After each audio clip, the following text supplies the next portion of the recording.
Hey guys, welcome back to the garden. It's been a couple months since I've made a video.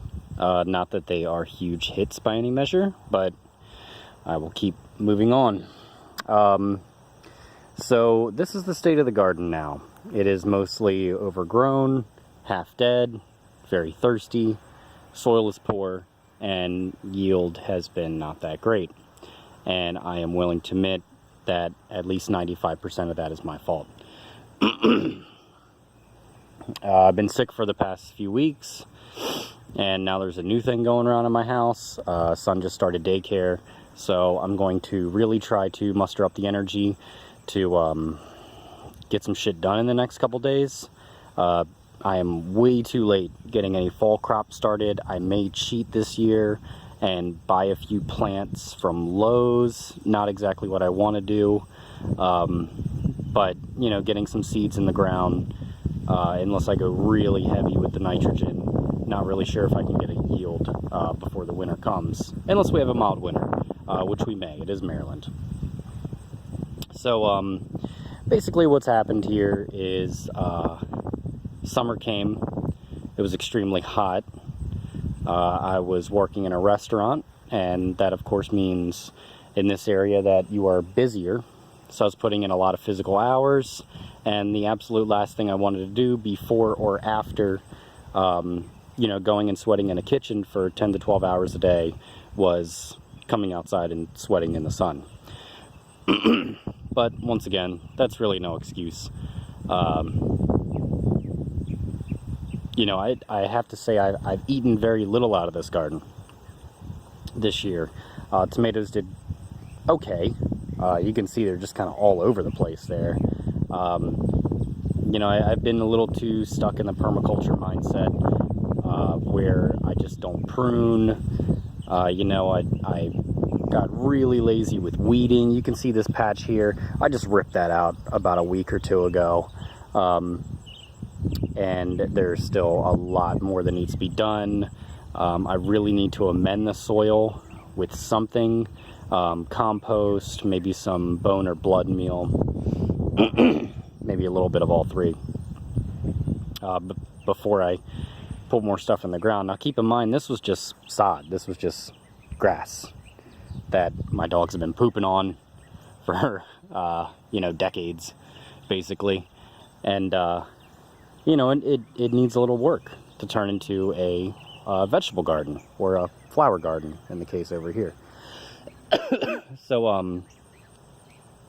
mean, if you guys remember in the spring, in my other videos, I had like 3 rows going. And that was a terrible mistake. Once things got actually grown, it really ceased to matter. There was no walkway. The best thing to do would be to take this section and split it right down the middle, have a walkway down the middle, and have a bed on each side. You know, I kind of started to realize it was a mistake about when I was doing it. But there was another very stubborn part of me that said, just keep going, it'll be fine. But that's why we do things, so we can make mistakes and we can learn from them. If we don't learn from them, then there's really no point. So my Harlequin marigolds, they look great. Some people say they keep away pests. You know, I haven't paid much attention to that. There's still some strawberries over there. You know, once I thin around them, I really don't want to have to move them, but they're kind of right in the middle. So once again, some very not well thought out things, and there's reasons for that. I really didn't think that I was going to be living in this house come this time. So, you know, life has a funny way of changing your plans for you. Tomatoes, Romas, you know, they're doing fine. They're all lopsided. Cages are falling down. Cherry tomatoes, sorry. So this was the potato and radish area. There is actually a tomatillo plant in there. I did manage to do one thing this summer, but I haven't seen any yield on it, and I may not. Now, one very unfortunate thing that I kind of knew putting this in the ground is all this goddamn Bermuda grass. Now this stuff kind of just weaves into the ground, which is why I'm not entirely opposed to the idea of double digging anymore, is because I know stuff like this just needs to be dug up every couple months, and the soil just needs to be turned because of it, or it's just going to be in there forever. So I got some potatoes actually coming back up, so I might, you know, I may or may not re-dig this. I may just focus on the area to my left and just do some fall planting over there. You know, I've said in my other videos, don't plant comfrey if you don't want it forever. And bam, there you are. Some comfrey. There's a couple other massive comfrey plants. I'm sure they're doing great things for the soil, but it really doesn't matter when the only thing you can grow is comfrey. Butcher corn was an absolute failure this year, and it's because I didn't water, and I didn't feed the soil. This was just turned sod, and there was a part of me that was like, no, you know better. Nature knows better. But you know, you really have to find a compromise between nature and man-made. Sorry, I'm kind of rambling. Between nature and, you know, annuals. I mean, corn was cultivated by humans about 8,000 years ago. You know, if we just let it go for the next few hundred years, there wouldn't be any corn. It would turn back into teosinte, or it would just totally die out. You know, you see these little tiny ears I got here. I may get some seeds for next year from it, but, I mean, I don't really see the point. I got a chard down here. Chard's doing okay. Need to come out here and like eat it sometime. You know, sunflowers already took a couple down. You know, they were fun. They looked really great. I think I could have spaced them out.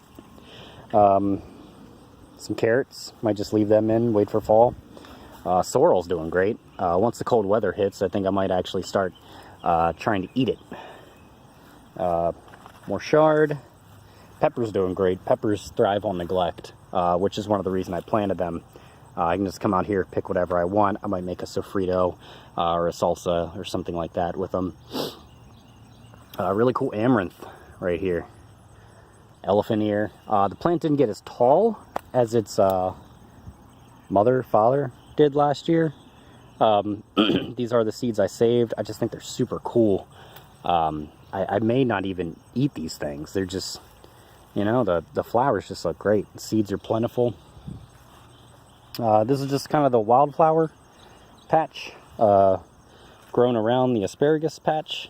And I was really worried that the wildflowers would crowd out and kill the asparagus, but here it is. Look at that. Boom. It's just popping out. So I may, you know, when the cold weather hits, or when the flowers die, whatever comes first, I might just pull them out. And I'm sure there's some seeds that got dropped from the wildflowers that, you know, we'll just replant next year. I got to rethink this whole thing. I got to rethink everything. As far as this entire area next year, I think the main focus might just be 5 or 6 different kinds of plants. Nothing crazy. I'll put a few little things in between, but I really need to focus on certain things and get good at certain things before I go ahead and just go with the whatever rule. You know, polyculture is still a great idea. It's just not great the way I'm doing it. So yeah, I need to follow John Jevons, I think that's his name, advice. The little box here, it's garbage. I mean, you know, I kind of knew going into it. The corn here actually did a lot better. The corn here might actually be harvestable. But, you know, riddled with weeds, riddled with the grass. This was cool though. Planted some sweet potato. And the sweet potato just kind of climbed up the corn. Which I know it's a vine, but it doesn't really, I didn't think it really clinged to things and grabbed up. So I may be able to use that knowledge in the future. maybe sweet potatoes and corn, you know, be a cool little Three Sisters, or addition to the Three Sisters. So anyway, that's just really an update. You know, in the next week or two, I'm going to try to just really do an overhaul here.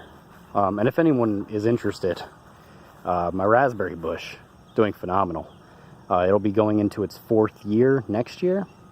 And I think that if I can get some stakes up and some string, and, you know, if I have the forethought to buy a bird net, I can get a lot of raspberries next year. So anyway, that's the update. And I will see you goats next time.